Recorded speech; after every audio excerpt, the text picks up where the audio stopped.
ಹೋಗಳಗೆರೆ form ಸಭಾಂಗಣದಲ್ಲಿ ಕೃಷಿ ಇಲಾಖೆ ಶ್ರೀನಿವಾಸಪುರ 2025 ಮತ್ತು 26ನೇ ಸಾಲಿನ ಕೃಷಿ ಪರಿಕರ ಮಾರಾಟಗಾರರಿಗೆ ಸುರಕ್ಷಿತ ಕೀಟನಾಶಕ ಬಳಕೆ ಬಗ್ಗೆ ತರಬೇತಿ ಕಾರ್ಯಕ್ರಮ.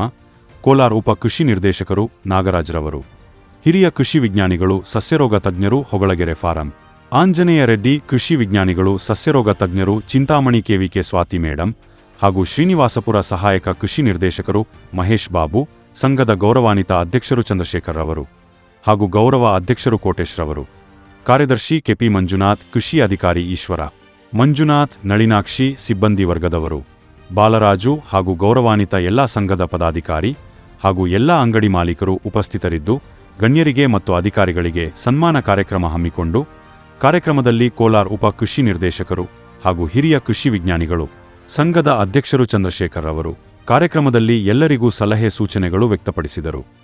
ಈ ದಿನ ಕಾರ್ಯಕ್ರಮ ಸಭೆಗೆ ಬಂದಿರುವ ಎಲ್ಲರಿಗೂ ಹೃತ್ಪೂರ್ವಕ ಕೃತಜ್ಞತೆಗಳು ಅಧ್ಯಕ್ಷರು ಸಿಬ್ಬಂದಿ ವರ್ಗದವರು ತಿಳಿಸಿದರು.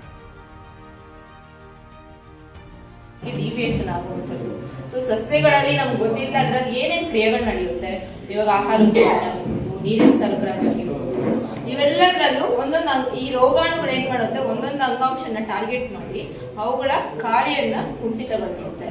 ಸೊ ಅದರಿಂದ ಏನಾಗುತ್ತೆ, ನಾರ್ಮಲ್ ದಿನನಿತ್ಯ ಏನ್ ಕಾರ್ಯ ಮಾಡುತ್ತೆ ಅದರಿಂದ ಡಿವಿಯೇಷನ್ ಆಗೋದ್ರಿಂದ ವಿವಿಧ ರೀತಿಯಲ್ಲಿ ನಮಗೆ ರೋಗದ ಲಕ್ಷಣಗಳು ಎಕ್ಸ್ಪ್ರೆಸ್ ಆಗುತ್ತೆ. ಒಂದು ಎಲೆಮೆಡ್ ಆಗಿರ್ಬೋದು, ಅಥವಾ ನಮಗೆ ಇವಾಗ ಝೈಲಮ್ ಅಥವಾ ಫ್ಲೋಯಿಮ್ ಅಂದ್ರೆ ಆಹಾರ ಸರಬರಾಜು ಮಾಡುವ ಅಂಗಾಂಶ ಅಥವಾ ನೀರು ಸರಬರಾಜು ಮಾಡುವ ಅಂಗಾಂಶಕ್ಕೆ ಏನಾದ್ರು ಅಟ್ಯಾಕ್ ಆಗಿದ್ರೆ ಅದರಲ್ಲಿ ನಮಗೆ ರೋಗದ ಲಕ್ಷಣಗಳು ಕಾಣಬಹುದು, ಕೆಲವೊಂದು ಎಲೆಗಳಲ್ಲಿ ಕಾಣಬಹುದು. ಸೊ ಈ ರೀತಿಯಾದಂತಹ ಲಕ್ಷಣಗಳನ್ನ ನಾವು ನೋಡಬಹುದು ರೋಗದಲ್ಲಿ. ಓಕೆ, ಸೊ ರೋಗಕ್ಕೆ ಕಾರಣಗಳೇನು?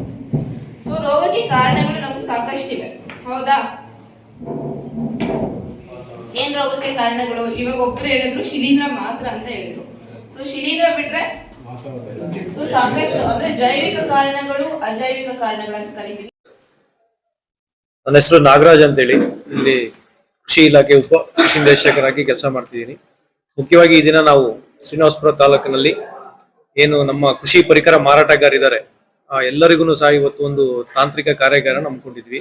ಅಂದ್ರೆ ಮುಖ್ಯವಾಗಿ ಇವತ್ತೇನು ಕೋಲಾರ ಜಿಲ್ಲೆಯಲ್ಲಿ ಹೆಚ್ಚಿನ ಪ್ರಮಾಣದಲ್ಲಿ ಕೀಟನಾಶಕಗಳನ್ನು ಬಳಸ್ತಾ ಇದ್ದಾರೆ, ಅದನ್ನ ಕಡಿಮೆ ಮಾಡಬೇಕು. ಮತ್ತೆ ಏನು ರೋಗ ಕೀಟ ಬಾಧೆ ಇದೆ ಅದನ್ನ ರೈತರು ಸಹ ನಮ್ಮ ಪರಿಕರ ಮಾರಾಟಗಾರರು ಸಹ ತಿಳ್ಕೊಂಡು ಅದಕ್ಕೆ ಬೇಕಾದಂತ ಔಷಧಿಗಳನ್ನು ಮಾತ್ರ ಅವರು ರೈತರಿಗೆ ಕೊಡಬೇಕು. ಆಗ ಆ ನಿಟ್ಟಿನಲ್ಲಿ ನಾವು ಒಂದು ಏನು ಕೀಟನಾಶಕಗಳ ಬಳಕೆ ಇದೆ ಅದನ್ನ ಕಡಿಮೆ ಮಾಡಿ ಬೆಳೆಗಳಿಗೆ ನಿರ್ದಿಷ್ಟವಾಗಿ ಏನು ರೋಗ ಮತ್ತೆ ಕೀಟ ಇದೆ ಅದರ ಬಗ್ಗೆ ಒಂದು ಜ್ಞಾನವನ್ನು ತಗೊಂಡು ಒಂದು ಔಷಧಿಗಳನ್ನ ರೈತರಿಗೆ ಕೊಡಬೇಕು ಅನ್ನೋ ನಿಟ್ಟಿನಲ್ಲಿ ಅವರಿಗೆ ನಮ್ಮ ವಿಜ್ಞಾನಿಗಳ ಮುಖಾಂತರ ನಾವು ಇವತ್ತು ಒಂದು ದಿನ ತಾಂತ್ರಿಕ ಕಾರ್ಯಗಳನ್ನು ಹಮ್ಮಿಕೊಂಡು ಈಗ ಅವರಿಗೆಲ್ಲಾನು ಎಲ್ಲಾ ಬೆಳೆಗಳಲ್ಲಿ ಬರುವ ರೋಗ ಕೀಟಗಳು ಮತ್ತೆ ಆ ರೋಗ ಕೀಟಗಳನ್ನು ಯಾವ ರೀತಿ ಅವರು ಐಡೆಂಟಿಫೈ ಮಾಡಬೇಕು ಮತ್ತೆ ಅದಕ್ಕೆ ಏನು ಒಂದು ಶಿಫಾರಸ್ ಮಾಡಬೇಕು ಅಂತೇಳಿ ಅವರಿಗೆ ಇವತ್ತು ಸುದೀರ್ಘವಾಗಿ ಒಂದು ದಿನ ಅವರಿಗೆ ತಾಂತ್ರಿಕ ಜ್ಞಾನವನ್ನ ನಮ್ಮ ವಿಜ್ಞಾನಿಗಳ ಮುಖಾಂತರ ಇವತ್ತು ಕೊಡುವಂತ ಕೆಲಸ ಮಾಡಿದೆ. ತಮ್ಮಲ್ಲಿ ಒಂದು ಮಾತು, ಈ ದಿನ ತಾವು ಒಂದು ಜಿಲ್ಲಾ ಈ ದಿನ 25-24 ಈ ಕಾರ್ಯಕ್ರಮ ಅಂತ ಇರಲ್ಲ, ತಮ್ಮ ಒಂದು ಸರ್ಕಾರ ಸವಲತ್ತು ಒಂದು ಈ ಭಾಗದ ತಾಲೂಕು ವ್ಯಾಪ್ತಿ ಎಲ್ಲ ಹೋಬಳಿ ಒಂದು ಕೃಷಿ ಪರಿಕರವನ್ನು ಮಾರಾಟಗಾರ ಒಂದು ಅಂಗಡಿಯವರಾಗಬಹುದು, ಒಂದು ರೈತರಿಗಾಗ್ಬೋದು, ನಿಮ್ಮ ಒಂದು ಸವಲತ್ತು ಮುಂದಿನ ದಿನಗಳಲ್ಲಿ ಸರ್ಕಾರ ಸವಲತ್ತು ಆಗ್ಬೋದು, ನಿಮ್ಮ ಒಂದು ಇಂಡಿವಿಜುವಲ್ ಆಗಿ ಯಾವ ರೀತಿ ಸರ್ಕಾರ ಅಲ್ಲ, ಕೃಷಿ ಇಲಾಖೆಯಿಂದ ನಾವು ಏನೀಗ ಸೌಲಭ್ಯಗಳು ಕೊಡ್ತಾ ಇದೀವಿ ರೈತರಿಗೆ, ಈಗ ನಮ್ಮ ರೈತ ಸಂಪರ್ಕದ ಮುಖಾಂತರ ಇವತ್ತು ಡಿಸ್ಟ್ರಿಬ್ಯೂಷನ್ ಆಗ್ತಿದೆ. ಮತ್ತೆ ನಮ್ಮಲ್ಲಿ ಏನು ಕೃಷಿ ಪರಿಕರ ಮಾರಾಟಗಾರಿದ್ದಾರೆ ಅವರಿಗೆ ಆಗಿಂದಾಗೆ ನಾವು ಒಂದು ತರಬೇತಿಯನ್ನ ತಾಂತ್ರಿಕ ಜ್ಞಾನವನ್ನ ಕೊಟ್ಟು ಅವರು ರೈತರಿಗೆ ಒಂದು ಸೂಕ್ತ ಮಾರ್ಗದಲ್ಲಿ ಒಂದು ನಿರ್ದಿಷ್ಟವಾದ ಒಂದು ಶಿಫಾರಸುಗಳನ್ನ ಕೊಡಬೇಕು ಅಂತೇಳಿ ಅವರಿಗೆ ನಾವು ಆಗಿಂದಾಗೆ ಒಂದು ತರಬೇತಿಗಳನ್ನು ಸಹ ಮಾಡಿ ನಾವು ಆಗಿಂದಾಗೆ ತಿಳಿಸ್ಕೊಡ್ತಾ ಇದ್ದೀವಿ. ಈ ತಾಲೂಕು ವ್ಯಾಪ್ತಿ ಎಲ್ಲ ಒಂದು ಅಂಗಡಿ ಒಂದು ಓನರ್ಗೆ ಒಂದು ಲೈಸೆನ್ಸ್ ಓನರ್ಗೆ ಒಂದು ಲೈಸೆನ್ಸ್ ಆಗೋದು, ಒಂದು ಪರವಾನಗಿ ಆಗೋದು, ಯಾವುದೋ ಒಂದು ಸಮಸ್ಯೆ ಆದರೆ ಆ ಒಂದು ತಾವು ಒಂದು ಜಿಲ್ಲಾ ಮಟ್ಟದ ಒಂದು ಈ ತಾಲೂಕು ಮಟ್ಟದ ಅಧಿಕಾರಿಗಳ ಒಂದು ಸಾಕುವಾಗಿದ್ದದಲ್ಲಿ ಯಾವ ರೀತಿ ಹೆಚ್ಚಿನ ರೀತಿ ತಮ್ಮ ಒಂದು ಸವಲತ್ತು ನಮ್ಮಲ್ಲಿ ಈಗ ಜಿಲ್ಲಾ ಮಟ್ಟ ಇರ್ಬೋದು, ತಾಲೂಕು ಮಟ್ಟ, ಹೋಬಳಿ ಮಟ್ಟದಲ್ಲಿ ನಮ್ಮ ಅಧಿಕಾರಿಗಳಿದ್ದಾರೆ. ಅವರು ಆಗಿಂದಾಗೆ ಎಲ್ಲ ಕೃಷಿ ಪರಿಕರ ಮಾರಾಟಗಾರರನ್ನ ಅಂಗಡಿಗಳು ಭೇಟಿ ಮಾಡ್ತಾರೆ ಮತ್ತು ಮಾದರಿಗಳನ್ನ ನಾವೆಲ್ಲ ಕೀಟನಾಶಕ ಇರ್ಬೋದು, ಬಿತ್ತನೆ ಬೀಜ, ರಸಗೊಬ್ಬರಗಳನ್ನ ಮಾದರಿಗಳನ್ನ ಸಂಗ್ರಹಣೆ ಮಾಡಿ ಅದರ ಗುಣಮಟ್ಟನೂ ಟೆಸ್ಟ್ ಮಾಡ್ತೀವಿ. ಮತ್ತೆ ಎಲ್ಲಾನು ಏನು ನಮ್ಮ ಕಾನೂನು ಪ್ರಕಾರವಾಗಿ ಎಲ್ಲ ನಡೀತಿದೆ ಅಂತೇಳಿ ಆಗಿಂದಾಗೆ ನಾವು ಪರಿಶೀಲನೆ ಮಾಡಿ ಅವ್ರಿಗೂ ಸಹ ನಾವು ಅದ್ರ ಬಗ್ಗೆ ಮಾಹಿತಿಯನ್ನು ಕೊಡ್ತಾ ಇರ್ತೀವಿ. ನಾನು ಚಂದ್ರಶೇಖರ್, ಕೃಷಿ ಪರಿಕರ ಮಾರಾಟಗಾರರ ಸಂಘದ ಅಧ್ಯಕ್ಷರಾಗಿದ್ದೀನಿ. ಇವತ್ತು ನಮ್ಮ ಎಲ್ಲ ಏನು ಮಾರಾಟಗಾರರಿಗೆ ಸರ್ ಕೃಷಿ ಇಲಾಖೆಯಿಂದ ಒಂದು ತರಬೇತಿ ಕಾರ್ಯಕ್ರಮವನ್ನು ಹಮ್ಮಿಕೊಂಡಿದ್ದಾರೆ. ಇದಕ್ಕೆ ನಾವು ಆರ್ಗನೈಸ್ ಮಾಡಿದ್ದೀವಿ. ಆರ್ಗನೈಸ್ ಅಂದರೆ ನಮ್ಮ ಎಲ್ಲ ಮಾರಾಟಗಾರರನ್ನು ಇಲ್ಲಿ ಬರಬೇಕು ಅಂತ ಮಾಡಿದ್ವಿ. ಎಲ್ಲರೂ ಬಂದರು. ಸುಮಾರು 80% ಜನ ಬಂದು ಪಾಲ್ಗೊಂಡಿದ್ದಾರೆ. ಯಾಕೆ ಇವತ್ತು ಸಂಪೂರ್ಣವಾಗಿ ಭಾಗವಹಿಸಲಿಕ್ಕೆ ಇವತ್ತು ಸಂಡೇ ಇದರಿಂದ ಆಗಿರಲಿಲ್ಲ. ಆದ್ದರಿಂದ ಸುಮಾರು ಜನ ಬೇರೆ ಕಾರಣಗಳಿಂದ ಬರಲಿಕ್ಕಾಗಿಲ್ಲ. ಒಂದು 80% ಜನ ಬಂದು ಈ ತರಬೇತಿ ಕಾರ್ಯಕ್ರಮ ಪಾಲ್ಗೊಂಡಿದ್ದಾರೆ. ಈ ನಮ್ಮ ಎಲ್ಲ ಕಾರ್ಯಕ್ರಮಕ್ಕೆ ಬಂದು ನಮ್ಮ DD ಸರು, ADS ಸರ್, ನಮ್ಮ ವಿಜ್ಞಾನಿಗಳಾದ ಆಂಜನೇಯ ರೆಡ್ಡಿ ಸರು ಮತ್ತು ಸ್ವಾತಿ ಮೇಡಮ್ ಅವರು ಬಂದು ಈ ಕಾರ್ಯಕ್ರಮವನ್ನು ಯಶಸ್ವಿಯಾಗಿ ನಡೆಸ್ಕೊಟ್ಟಿದ್ದಾರೆ. ಎಲ್ಲರಿಗೂ ಧನ್ಯವಾದಗಳು. ತಾವು ಅಧ್ಯಕ್ಷರಾಗಿ ಈ ಒಂದು ಎಲ್ಲ ಅಂಗಡಿ ಮಾಲೀಕರಿಗೆ ಒಂದು ಯಾವುದೇ ಒಂದು ವ್ಯವಸ್ಥೆ ಆಗ್ಬೋದು, ಒಂದು ರೈತರಾಗ್ಬೋದು, ಒಂದು ಗೊಬ್ಬರದ ವಿಚಾರದಲ್ಲಿ ತಮ್ಮ ಒಂದು ಸಹಕಾರ 24 ಸೇವೆ ಯಾವ ರೀತಿ ಇರುತ್ತೆ? ಇಲ್ಲ, ನಮ್ದು ಏನಂದ್ರೆ ಈಗ ನಮ್ದು ಒಂದು ಪರಿಮಿತಿ ಇರುತ್ತೆ. ನಾವು ಅಧಿಕಾರಿಗಳೆಲ್ಲ ನಾವೊಂದು ಸಲಹೆ ಕೊಡ್ಬೋದು. ಯಾವ ರೀತಿ ಬಿಲ್ ಬುಕ್ ಮೇಂಟೈನ್ ಮಾಡೋದು, ಸ್ಟಾಕ್ ಬುಕ್ ಮೇಂಟೈನ್ ಮಾಡೋದು, ಮತ್ತು ಯಾವ ರೀತಿ ಯಾವ ಥರ ಸ್ಟಾಕ್ ತರಿಸ್ಬೋದು, ಯಾವ್ದು ಇಟ್ಕೋಬೋದು, ಅಧಿಕೃತವಾಗಿ ಅನಧಿಕೃತ ತಪ್ಪಿಸೋದು, ಇದನ್ನು ಮಾತ್ರ ನಾವು ಒಂದು ಗೈಡ್ಲೈನ್ ಕೊಡ್ಬೋದು ಅಷ್ಟೇ ನಮ್ಮಿಂದ. ಅಥವಾ ಮತ್ತು ಸ್ವಲ್ಪ ನಮ್ಮ ಎಲ್ಲ ಡೀಲರ್ಸ್ಗಳಿಗೆ ಈ ಥರ ಅವಾಗ ತರಬೇತಿ ಕಾರ್ಯಕ್ರಮಗಳನ್ನು ನಮ್ಮ ಸಂಘದ ಮುಖಾಂತರ ಕೊಡಿಸಬಹುದು. ಆಗಿದೆ ಅಂತ ಬೇಕಾಗುತ್ತೆ. ಹೌದಾ? ಅದೇ ವೈರಸ್ ಇಂದ ಆಗಿದೆಯಾ, ಅಥವಾ ಬ್ಯಾಕ್ಟೀರಿಯಾ ಆಗಿದೆಯಾ, ಅಥವಾ ಮೈಟ್ಸ್ ಇಂದ ಆಗಿದೆಯಾ, ಅಥವಾ ಇನ್ಸೆಕ್ಟ್ ಇಂದ ಆಗಿದೆಯಾ, ಅಥವಾ ನೆಮ್ಟೋಡ್ಸ್ ಇಂದ ಆಗಿದೆಯಾ ಅಂತ ಅದನ್ನ ಪ್ರಾಪರ್ ಆಗಿ ಯಾರಾದ್ರೂ ಆಗ್ಬೋದು. ಈಗ ನಾವು ಔಷಧಿ ಕೊಡೋದಾಗ್ಬೋದು ಅಥವಾ ರೈತರಾದ್ರೂ ಆಗ್ಬೋದು. ಅದ್ರ ಬಗ್ಗೆ ಸಾಕಷ್ಟು ಒಂದು ನಾಲೆಡ್ಜ್ ಇದ್ರೆ ಮಾತ್ರ, ತಿಳ್ಕೊಂಡ್ರೆ ಮಾತ್ರ ಕರೆಕ್ಟ್ ಆಗುತ್ತೆ ಅಂತ. ಈಗ ಸುಮಾರು ಸರಿ ಎಲ್ಲ ರೈತರೆಲ್ಲ ಫೋನ್ ಮಾಡ್ತಿರ್ತಾರೆ, ಸರ್ ಈ ತರ ಇದೆ, ಏನ್ ಮಾಡ್ಬೇಕು ಅಂತ. ಹೌದಲ್ವಾ? ಇವತ್ತು ಸಾಕಷ್ಟು ಅಡ್ವಾನ್ಸ್ ಆಗಿದ್ರೆ ಒಂದೇ ತರದ ಸಮಸ್ಯೆ 2-3 ಕಾರಣಗಳಿಂದ ಬಂದಿರ್ಬೋದು ಅಂತ. ಅದಕ್ಕೆ ಏನಾಗುತ್ತೆ ಅಂತಂದ್ರೆ ಮಿನಿಮಮ್ ಸ್ಪೆಸಿಫಿಕ್ ಆದ್ರೂ ಮಾಡ್ಬೇಕಾಗತ್ತೆ, ಇಲ್ಲ ಫೀಲ್ಡ್ ವಿಸಿಟ್ ಆದ್ರೂ ಮಾಡ್ಬೇಕಾಗತ್ತೆ. ಪ್ರತಿಯೊಂದು ಇದಕ್ಕೂ ಒಂದು ಕೇಸ್ ಹಿಸ್ಟ್ರಿ ಅಂತ ತಗೋಬೇಕಾಗತ್ತೆ ಅಂತ. ಸ್ವಲ್ಪ ಒಂದು ಜಾಗರೂಕತೆ ವಹಿಸಿದ್ರೆ ಇದರಿಂದ ಆಗ್ತಕ್ಕಂತಹ ದುಷ್ಪರಿಣಾಮಗಳನ್ನ ನಾವು ಕಡಿಮೆ ಮಾಡಬಹುದು. ಅರ್ಥ ಆಗಲ್ಲ? ಓಕೆ, ನೆಕ್ಸ್ಟ್ ಪರ್ಚೇಸ್ ಮಾಡುವಾಗ ಏನಪ್ಪಾ ಅಂತ ಹೇಳ್ತೀವಿ, ನೀವೆಲ್ಲ ಕೊಡ್ತಿದ್ರಲ್ಲ. ನಾವು ಒಂದೇ ಹೇಳ್ತಕ್ಕಂಥದ್ದು ಎಲ್ಲ ರೈತರು ಕೂಡ ಒಂದು ರಾಸಾಯನಿಕದ ಒಂದು ಫಾರ್ಮುಲೇಷನ್ ಮಾಡಿದ್ರೆ ಅದಕ್ಕೊಂದು ಟೈಮ್ ಪೀರಿಯಡ್ ಅಂತ ಇರ್ತದೆ. ಇಷ್ಟು ಟೈಮ್ ಒಳಗಡೆ ಇದ್ರೆ ಅದ್ರ ಎಫೆಕ್ಟ್ ಇರ್ತದೆ, ಅಥವಾ ಆ ಪ್ರಾಡಕ್ಟ್ ಏನಿದೆ ಅದು ಮೂಲ ರೂಪದಲ್ಲಿ ಇರ್ತದೆ ಅಂತ. ಆ ಒಂದು ಪೀರಿಯಡ್ ಮುಗಿದ ಆದ್ಮೇಲೆ ಅದ್ರ ರೂಪ ಬದಲಾಗುತ್ತೆ, ಅದ್ರ ಎಫಿಷಿಯನ್ಸಿ ಬದಲಾಗುತ್ತೆ, ಅದ್ರ ಟಾಕ್ಸಿಸಿಟಿ ಎಲ್ಲ ಬದಲಾಗುತ್ತೆ. ಅದಕ್ಕಾಗಿ expiry date very very important. ಅದನ್ನ ನಾವು ಕೊಡುವಾಗ ನೋಡ್ಬೋದು, ಅಥವಾ ನೀವು ನಿಮ್ಮ ಅಂಗಡಿ ತಗೊಳ್ಳುವಾಗ ಲಾಂಗ್ ಎಕ್ಸ್ಪೈರಿ ಡೇಟ್ ಇದ್ರೆ ಸೊ ಅನುಕೂಲ ಆಗುತ್ತೆ.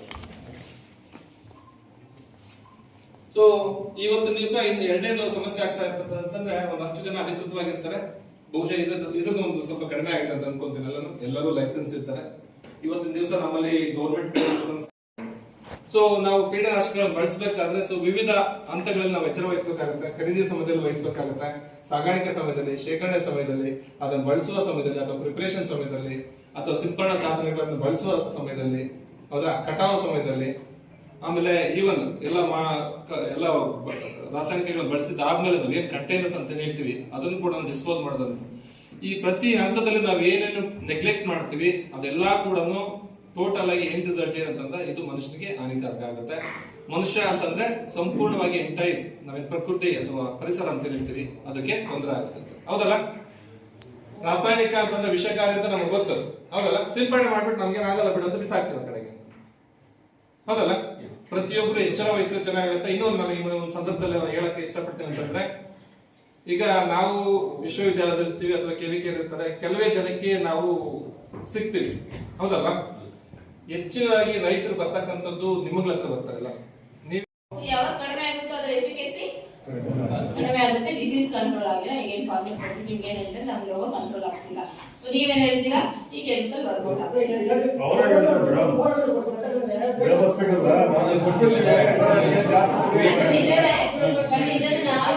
ನಾವು ಏನಂದ್ರೆ ರೆಕಮೆಂಡ್ ಮಾಡಬಾರ್ದು. ಬಟ್ ಸ್ಟಿಲ್ ಇದು ರೆಕಮೆಂಡೇಶನ್, ನಾವು ಬ್ಲೈಂಡ್ ರೆಕಮೆಂಡೇಶನ್ ಅಂತ ಹೇಳ್ತೀವಿ. ಇದನ್ನು ನಾವು ಕೊಟ್ಟಿದ್ದೀವಿ, ಬಟ್ ಇದನ್ನ ನಾವು ಅಧಿಕೃತವಾಗಿ ಮಾಡ್ಲಿಕ್ಕೆ ಆಗಲ್ಲ. ಓಕೆ, ಡೋಸ್ ನ ಡಬಲ್ ಮಾಡಿ ನೀರನ್ನ ಕಡಿಮೆ ಮಾಡಿ ಬಿಡಿ ಅಂತ ಹೇಳೋದು ಏನಂತಾರೆ, ಇದು ಅಧಿಕೃತ ರೆಕಮೆಂಡೇಶನ್ ಅಲ್ಲ. ಸಿಪ್ಪಣೆ ಮಾಡ್ತೀವಿ, ನಾಳೆಗೆ ಅರೆಸ್ಟ್ ಮಾಡ್ತೀವಿ. ನಾವು ಪ್ರೀ ಅರೆಸ್ಟಿಂಗ್ ರೂಲ್ ಅಂತ ಮೇಂಟೈನ್ ಮಾಡಂಗಿಲ್ಲ. ಅವಾಗ ಏನಾಗುತ್ತೆ ಅಂತಂದ್ರೆ ನಾವು ಬರೀ ಆಹಾರ ಮಾತ್ರ ಕೊಡೋದಿಲ್ಲ, ಆಹಾರ ಜೊತೆ ಸ್ವಲ್ಪ ಔಷಧಿ ಮಿಕ್ಸ್ ಮಾಡಿ ಕೊಡ್ತೀವಿ. ಹೌದಲ್ಲ, ಏನೇನು ಬೆಳೆಸ್ಬೇಕಾಗುತ್ತೆ, ಯಾವ ಬೆಳೆ ಬೆಳೆಸ್ಬೋದು ಅಂತಂದ್ರೆ ಇವತ್ತು ಇನ್ನೂ ಒಂದು ನಮ್ಮಲ್ಲಿ ಒಂದು ಸಮಸ್ಯೆ ಇದೆ, ಅಥವಾ ಮಾರ್ಕೆಟ್ ಮಾಡ್ತಕ್ಕಂಥವ್ರು ಕೂಡ ಪಾಲಿಸಿಸ್ ಕೂಡ ಅಷ್ಟೇ ರಿಜಿಡ್ ಆಗಿದ್ದಾರೆ. ಒಂದು ಪ್ರಾಡಕ್ಟ್ ಯಾವುದೋ ಒಂದು ಕ್ರಾಪ್ ಲೆವೆಲ್ ಇರ್ತದೆ, ಅದನ್ನ ಮಾರ್ಕೆಟ್ ಟರ್ನ್ ಮಾಡ್ತಾರೆ. ಈಗ ಪ್ರಾಡಕ್ಟ್ ಅದರಲ್ಲಿ ಸ್ಪೂರಿಯಸ್ ಕೆಮಿಕಲ್ಸ್ ಅಂತ ಹೇಳ್ತೀವಿ. ಒಂದಷ್ಟು ಡೆಸಿಗ್ನೇಟೆಡ್ ಕಂಪನೀಸ್ ಇದ್ದಾವೆ, ಹೌದಲ್ಲ, ಲೈಸೆನ್ಸ್ಡ್ ಕಂಪನೀಸ್ ಇರ್ತವೆ. ಇನ್ನೊಂದಷ್ಟು ಜನ, ಎಕ್ಸಾಂಪಲ್ ನನಗೊಂದಷ್ಟು ನಾಲೆಡ್ಜ್ ಇದೆ, ನಾನು ಯಾವುದೋ ಒಂದು ಡಿಪ್ಲೊಮಾ ಮಾಡಿರ್ತೀನಿ ಅಥವಾ ಒಂದು ಡಿಗ್ರಿ ಮಾಡಿರ್ತೀನಿ. ಸೊ ಬೇರೆ ಪ್ರಾಡಕ್ಟ್ ತಗೊಂಡು ನಮ್ದೇ ಒಂದು ಫಾರ್ಮೇಶನ್ ರೆಡಿ ಮಾಡ್ಕೊಂಡು ಬೇರೆ ಒಂದು ಬ್ರ್ಯಾಂಡ್ ಇದರಲ್ಲಿ ಸೇಲ್ ಮಾಡ್ತಿರ್ತೀರಿ ಅಂತ. ಸೊ ಈ ತರದನ್ನ ನಾವು ಅವಾಯ್ಡ್ ಮಾಡಬೇಕು ಅಂತ. ನೆಕ್ಸ್ಟ್ ಆಮೇಲೆ ಪ್ಯಾಕಿಂಗ್ ಇದರಲ್ಲಿ ಈಗಾಗಲೇ ಹೇಳಿದೆ, ಅಲ್ಪ ಸ್ವಲ್ಪ ನಾಲೆಡ್ಜ್ ಇರ್ತಕ್ಕಂಥವ್ರು ಮೂಲ ಪ್ಯಾಕಿಂಗ್ ನ ಇದು ಮಾಡಿ ಬೇರೆ ಇದರಲ್ಲಿ ಅಡೆಂಟೆಡ್ ಪ್ರಾಡಕ್ಟ್ಸ್ ಇದರಲ್ಲಿ ಸೇಲ್ ಮಾಡ್ತಿರ್ತಾರೆ, ಆ ತರದನ್ನ ಬಳಸಬಾರ್ದು ಅಂತ. ನೆಕ್ಸ್ಟ್